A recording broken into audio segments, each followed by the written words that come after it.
बिस्मिल्लाहिर्रहमानिर्रहीम अस्सलामुअलैकुम। Travel system YouTube channel में खुश आमदीद। मैं राहिल इकबाल आपको वेलकम करता हूं और उम्मीद करता हूं कि आप सब खैरियत से होंगे।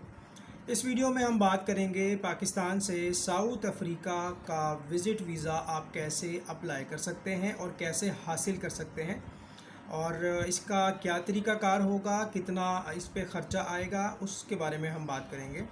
और एक अच्छी ट्रैवल हिस्ट्री बनाने के लिए अगर आप साउथ अफ्रीका को विज़िट करते हैं तो ये एक ऐसी कंट्री है कि अगर आप इसकी ट्रैवल हिस्ट्री बनाते हैं, आप इस कंट्री का ट्रैवल करते हैं, तो उसके बाद फिर आप किसी बड़े कंट्री के लिए अप्लाई करते हैं तो इस कंट्री की ट्रैवल हिस्ट्री काउंट होती है, वैल्यूएबल है।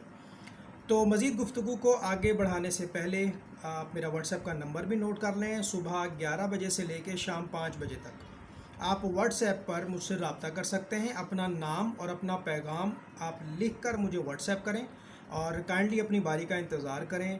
अगर आपको हमारी सर्विसेज चाहिए तो मैं आपको साउथ अफ्रीका वीज़े के लिए जो फ़ाइल हम तैयार करते हैं, जो बेसिकली आपने सबमिट करनी होती है जेरीज़ ऑफिस में, वो फ़ाइल आपको बना देंगे, आपकी डॉक्यूमेंटेशन कर देंगे, आपका केस तैयार कर देंगे। उस सिलसिले में आप मुझसे व्हाट्सएप पर रब्ता कर सकते हैं। बराए मेहरबानी आपने कॉल नहीं करनी, अपना नाम अपना पैगाम लिखकर आपने मैसेज करना है और अपनी बारी का इंतज़ार करना है। मैं आपके साथ ख़ुद कम्युनिकेशन करूँगा जब आपकी बारी आएगी। व्हाट्सएप नंबर है 0305 405 1144, 0305 405 1144। ये मेरा व्हाट्सएप नंबर है। अब हम ये देखते हैं कि पाकिस्तान से अगर हम साउथ अफ्रीका का विज़िट वीज़ा अगर प्रोसेस करते हैं तो उसके कितने तरीके हैं। क्या उसका स्टिकर वीज़ा होता है या फिर ई वीज़ा होता है। यहाँ पर आप ये चीज़ नोट कर लें कि जो ई वीज़ा होता है यानी इलेक्ट्रॉनिक वीज़ा होता है, वो पासपोर्ट के ऊपर पेस्ट नहीं होता, वो इलेक्ट्रॉनिक वीज़ा होता है। जैसे दुबई का ई वीज़ा होता है और इसी तरह से सिंगापुर है, इंडोनेशिया है, इसके भी ई वीज़े होते हैं।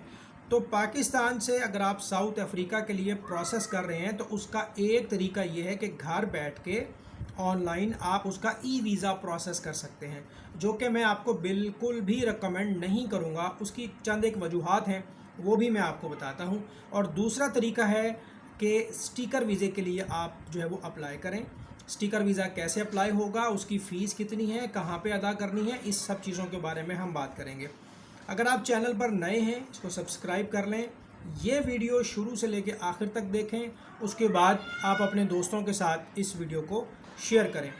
अच्छा, अब इसमें ये होता है कि आप जानते हैं कि VFS एक इदारा है, वीज़ा फैसिलिटेशन सेंटर, जो कि बेसिकली एक थर्ड पार्टी कॉन्ट्रैक्टर्स हैं जो कि मुख्तलिफ़ कंट्रीज़ की जो एम्बेसीज़ हैं पाकिस्तान में, उनको असिस्टेंस प्रोवाइड करते हैं in the mean of biometric. बहुत से लोग जानते हैं कि अगर आपने कनाडा जाना है तो उसकी बायोमेट्रिक आपकी जो है वो जेरीज़ ऑफिस में होगी।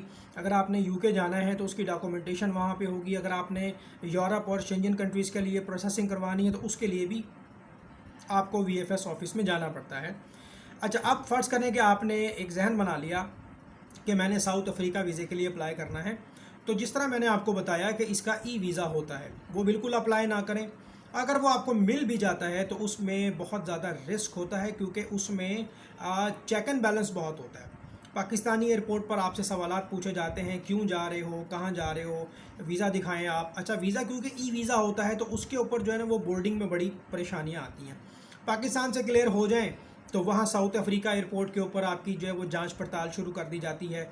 भैया आप कहाँ रहेंगे, अपनी टिकट दिखाएं, आप क्यों आए हैं, आप कब वापस जाएंगे। और ई वीज़ा के ऊपर एंट्री बड़ी मुश्किल से मिलती है, तो मैं आपको बिल्कुल भी रिकमेंड नहीं करूँगा। अच्छा, उसमें ई वीज़ा में ये है कि डॉक्यूमेंटेशन भी बहुत ज़्यादा आपको देनी पड़ती है। सारे एप्लीकेशन फॉर्म फिलअप करें, डॉक्यूमेंट्स को अपलोड करें और फिर कहीं जाके वो आपको जो है वो वीज़ा ग्रांट करते हैं।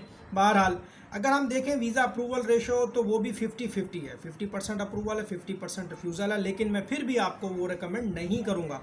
मैं आपको रिकमेंड करूँगा कि आप जो है वो साउथ अफ्रीका का जो स्टिकर वीज़ा होता है ना, पासपोर्ट के ऊपर जो पेस्ट किया जाता है, उसकी बड़ी वैल्यू होती है। उसकी वजह ये है कि जब एम्बेसी किसी को वीज़ा ग्रांट करती है तो बाकायदा वो मुकम्मल वेरिफिकेशन के बाद, जांच पड़ताल करने के बाद ही जारी करती है।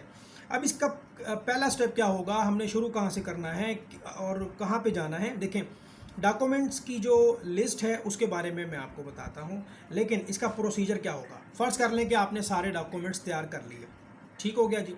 अब क्या करना है, अब आपने पहले अपॉइंटमेंट लेनी है VFS ग्लोबल की वेबसाइट पे जाके। वहाँ पे आप लिखेंगे कि मैं पाकिस्तान से साउथ अफ्रीका के लिए ट्रैवल करना चाहता हूँ, तो वो आपको एक वेबसाइट पे ले जाएंगे। वहाँ पे आपने अकाउंट क्रिएट करना है, साइन अप करना है, और उसके बाद आपने जो है वो अपॉइंटमेंट लेनी है। अपॉइंटमेंट की जो फ़ीस है वो तकरीबन कोई $51-52 है। उसके बाद कुछ चार्जेस SMS के होते हैं, $3 से $5 SMS के चार्जेस हैं, और तकरीबन $17 से $20 जो है वो कोरियर सर्विस चार्जेस हैं कि वीज़ा लग कर वो आपके घर पर आ जाए। अच्छा, वो आपने अपॉइंटमेंट जो है वो बुक कर ली। बहुत से लोग सिर्फ अपॉइंटमेंट की फ़ीस पे करते हैं $52, ये ऊपर नीचे हो सकती है, आप काइंडली चेक कर लीजिएगा। उस वेबसाइट का लिंक मैं इस वीडियो के डिस्क्रिप्शन में दे दूंगा। आपने वो क्लिक करना है, VFS पे साइन अप करना है, अकाउंट क्रिएट करना है, और आपने अपॉइंटमेंट बुक कर लेनी है। अपॉइंटमेंट कहाँ की बुक करनी है? VFS ग्लोबल जेरीज ऑफिस की, इस्लामाबाद में आप जो है वो बुक कर लें। जहाँ जहाँ भी उनके सेंटर्स बने हुए हैं वहाँ आप जाएंगे, आपकी जो है वो सबमिशन हो जाएगी। आजकल जो वीज़ा की फ़ीस चल रही है वो तकरीबन 5,300 रुपये है। देखें, ये वीडियो अब जब मैं रिकॉर्ड कर रहा हूँ तो ये चार्जेस आज के हैं, ये कम ज़्यादा भी हो सकते हैं। उसका लिंक भी मैं वीडियो की डिस्क्रिप्शन में आपको दे दूंगा, आप चाहें तो क्लिक करके चेक कर सकते हैं कि आजकल वीज़ा की फ़ीस कितनी है। 2 फ़ीसें आपने अदा करनी है। नंबर 1, पहली फ़ीस जो है वो आपकी VFS ग्लोबल जेरीज ऑफिस की फ़ीस है, जिसमें वो आपके डॉक्यूमेंट्स रिसीव करेंगे, चेक करेंगे, वेरीफाई करेंगे, और उसके बाद आपका केस जो है वो एम्बेसी को फॉरवर्ड करेंगे। ठीक है, डेफिनेटली वो आपको सर्विस दे रहे हैं तो उसकी भी फ़ीस होगी। तो $52 तो उनकी जो है वो फ़ीस है। साथ में अगर आप उसमें कोरियर भी ऐड करते हैं, SMS अलर्ट भी ऐड करते हैं, तो तकरीबन जो है वो $20 आप उसमें और ऐड कर लें, तो 50, 52 और 20 तकरीबन ये $72 तकरीबन आपके लग जाएंगे। अब ये आपने जो पेमेंट करनी है ये आप डॉलर्स में कर दें तो भी ठीक है, PKR में कर दें तो भी ठीक है। दूसरी बात ये है कि जो वीज़ा की फ़ीस है वो आपसे एडवांस में ले ली जाएगी। उसके बाद आपके जो डॉक्यूमेंट्स होंगे वो एम्बेसी को भेज दिए जाएंगे, जो कि इस्लामाबाद में मौजूद है। अच्छा, अब इसमें 50% चांस है कि आपको इंटरव्यू की कॉल आएगी 1 हफ्ते बाद, 10 दिन बाद, कि जनाब आपके डॉक्यूमेंट्स जो है वो साउथ अफ्रीका एम्बेसी में आ चुके हैं, आप काइंडली आ जाएं और आके हमें अपना इंटरव्यू दें। इंटरव्यू में 50% लोगों को वो बुलाते हैं, 50% लोगों को नहीं बुलाते। अगर वीज़ा देना होगा तो वो विदाउट इंटरव्यू भी दे सकते हैं, और अगर नहीं देना होगा तो इंटरव्यू के बाद भी पॉसिबिलिटी है कि वो आपको ना दें। ऐसा ज़रूरी नहीं है कि अगर आपको उन्होंने इंटरव्यू के लिए बुलाया है तो 100% वो आपको वीज़ा देंगे। वीज़ा दे भी सकते हैं, नहीं भी दे सकते, इंटरव्यू ले भी सकते हैं और नहीं भी ले सकते। सवाल बड़े कॉमन होते हैं जी, आप पहले कहीं गए हैं, किसी मुल्क में आपने ट्रैवल किया है, तो लोग बताते हैं कि जी हमारी ट्रैवल हिस्ट्री जो है वो मलेशिया की है, थाईलैंड की है, हम उम्रे पे गए थे, हम दुबई गए थे। ये एक बड़ा कॉमन सा सवाल होता है कि आपकी ट्रैवल हिस्ट्री के बारे में बताएं। उसके बाद वो पूछेंगे आप मैरिड हैं, शादीशुदा हैं, गैर शादीशुदा हैं, ये सवाल कर सकते हैं। फिर एक सवाल आपसे किया जाएगा जी कौन सी एयरलाइन पे आप जाएंगे, वो आइटनरी तो होगी आपके पास, ट्रैवल प्लान तो होगा आपके पास। डॉक्यूमेंट्स की तरफ मैं अभी आता हूँ, पहले ये प्रोसीजर आपको समझा लूँ। उसके बाद वो आपसे आपके होटल का नाम पूछ सकते हैं कि जी आप कितने दिनों के लिए जा रहे हैं, क्या आपके पेरेंट्स और फैमिली भी आपके साथ जा रही है या आप अकेले जा रहे हैं। तो बहुत से लोग जवाब देते हैं जी मैं तो सोलो ट्रैवलर हूँ, मैं तो अकेला ट्रैवल करता हूँ, ये मेरा होटल है, मैंने इस होटल में क़याम करना है, मैंने 6 दिन के लिए या 7 दिन के लिए जाना है, मेरे पास रिटर्न टिकट है। या बहुत से लोग फिर आगे किसी कंट्री में मूव करते हैं तो वो बताएंगे कि मेरी जो टिकट है वो ऑनवर्ड है, मैंने वापस नहीं आना, मैंने वहाँ से आगे जाना है, मैंने पहले साउथ अफ्रीका जाना है, फिर मैंने दुबई जाना है, फिर मैंने आज़रबाईजान जाना है। तो लोग अपना ट्रैवल शेड्यूल बताते हैं। ये कॉमन चीज़ें वो आपसे सवाल करेंगे। बैंक स्टेटमेंट आपकी चेक की जा सकती है, आपकी FRC, MRC, बिज़नेस के डॉक्यूमेंट्स चेक किए जा सकते हैं। आप फाइलर हैं, नॉन फाइलर हैं, टैक्स रिटर्न आपने सबमिट की है, वो डॉक्यूमेंट्स आपके चेक किए जा सकते हैं। अब डॉक्यूमेंट्स, अब इसमें देखें डॉक्यूमेंट्स का क्या है। देखें डॉक्यूमेंट्स में ये है कि अगर आप जॉब करते हैं तो आपकी जो कंपनी है उस कंपनी की तरफ से एम्प्लॉयमेंट लेटर चाहिए, और आपके पास 3 महीने की सैलरी स्लिप्स होनी चाहिए। एम्प्लॉयमेंट लेटर चाहिए, सैलरी स्लिप्स चाहिए, और NOC चाहिए। NOC में वो ये लिख देंगे कि ये बंदा छुट्टी पे जा रहा है, हमें कोई एतराज़ नहीं है, और जनाब हमारी तरफ से इजाज़त है। एम्प्लॉयमेंट लेटर में वो ये लिखेंगे कि ये बंदा हमारे पास जॉब करता है, इसका ये डेजिग्नेशन है, और ये इसका ओहदा है, ये इसकी तनख्वाह है, और ये फ़लाँ टाइम से हमारे साथ जो है वो काम कर रहा है। सैलरी स्लिप्स में आपकी वो सैलरीज वगैरह आ जाएंगी। बैंक स्टेटमेंट आपके पास अच्छी होनी चाहिए, 1 मिलियन प्लस जो है वो 12 लाख, 15 लाख, 10 लाख, इतनी आपकी बैंक स्टेटमेंट होनी चाहिए। अगर आप कोई बिज़नेस करते हैं तो बिज़नेस की बैंक स्टेटमेंट भी लगाई जा सकती है। कम से कम 2 साल के टैक्स रिटर्न्स जो हैं वो आपने साथ लगाने हैं, साथ लेके जाने हैं। तो वो जो है वो आप दिखाइएगा। अगर बिज़नेस की बैंक स्टेटमेंट है तो वो लगा दें। आपका बिज़नेस कहाँ पे रजिस्टर्ड है, उसका कोई लाइसेंस है या वो प्राइवेट लिमिटेड कंपनी है तो SECP का सर्टिफिकेट लगाएं। अगर चैम्बर ऑफ कॉमर्स में रजिस्टर्ड है तो चैम्बर ऑफ कॉमर्स की मेंबरशिप लगाएं, उसका सर्टिफिकेट लगाएं। तो ये आपने चीज़ें देनी हैं। अब उसके बाद आपका जो पासपोर्ट है वो आप लेके जाएंगे, शनाख्ती कार्ड ओरिजिनल लेके जाएंगे, 4 तस्वीरें जो हैं वो वाइट बैकग्राउंड वाली वो भी आप जो है वो लेके जाएंगे। ये सारी चीज़ें जो है वो आपकी VFS ग्लोबल में वो कलेक्ट कर लेंगे, आपके बिहाफ पे वो एम्बेसी को फॉरवर्ड करेंगे। वीज़ा देना या ना देना ये डिसीजन जो है वो VFS ने नहीं लेना होता। वो बेसिकली एक जो वो थर्ड पार्टी कलेक्टर्स हैं, आपके बिहाफ पे डॉक्यूमेंट्स वो एम्बेसी में फॉरवर्ड करते हैं। वीज़ा देना या ना देना ये डिसीजन लेना है एम्बेसी ने।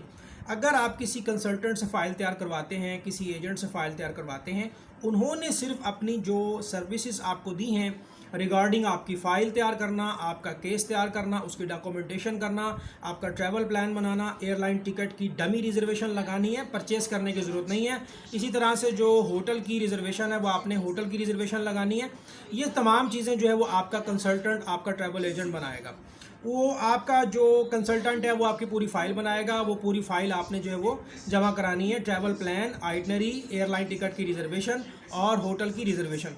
ये तमाम चीज़ें जो हैं वो आपने जो है वो जमा करा देनी है। उसके बाद 50% ये चांस होगा कि आपका इंटरव्यू होगा।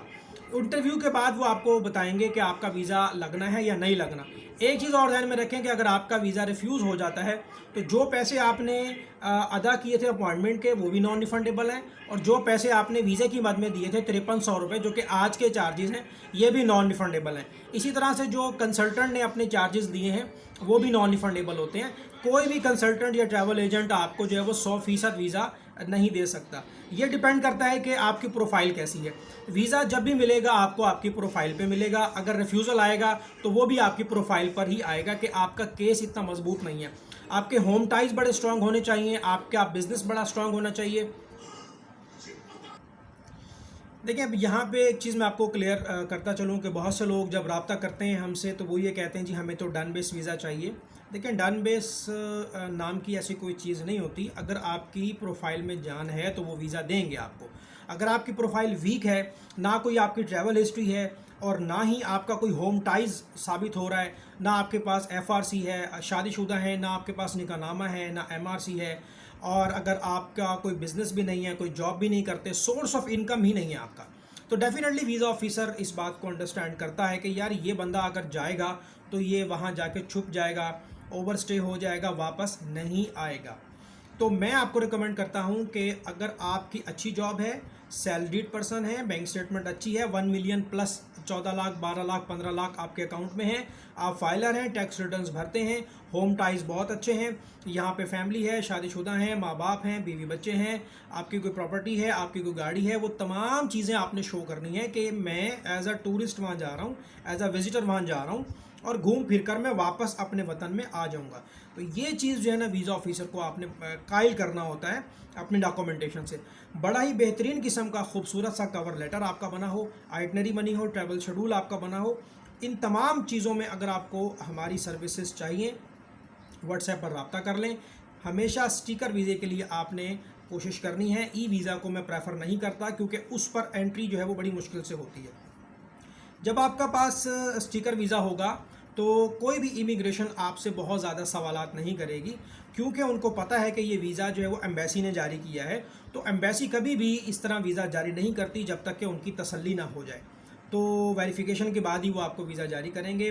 बड़ा बेहतरीन कंट्री है, आप ट्रैवल करें, हिस्ट्री बनाएं, और अगर आपको लगता है कि कोई जॉब की अपॉर्चुनिटीज़ वहाँ पर आपके लिए हैं तो आप एज अ विजिटर वहाँ जाएं, जॉब की तलाश करें। अगर कोई बिज़नेस करना चाहते हैं तो वो भी अपॉर्चुनिटीज़ आपके सामने मौजूद है। मेरा व्हाट्सएप नंबर है 0305405144, 0305405144। अगर आप चाहते हैं कि मैं आपके लिए आपकी फ़ाइल तैयार करूं, आपका केस प्रिपेयर करूं, आपके लिए डॉक्यूमेंटेशन करूं, तो व्हाट्सएप पे रब्ता कर लें, मैं आपको अपने चार्जेस भी बता दूंगा।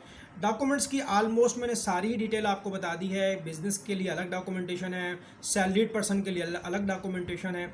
अपना बहुत ज़्यादा ख्याल रखें, वीडियो को लाइक करें, चैनल को सब्सक्राइब करें। अल्लाह हाफिज़।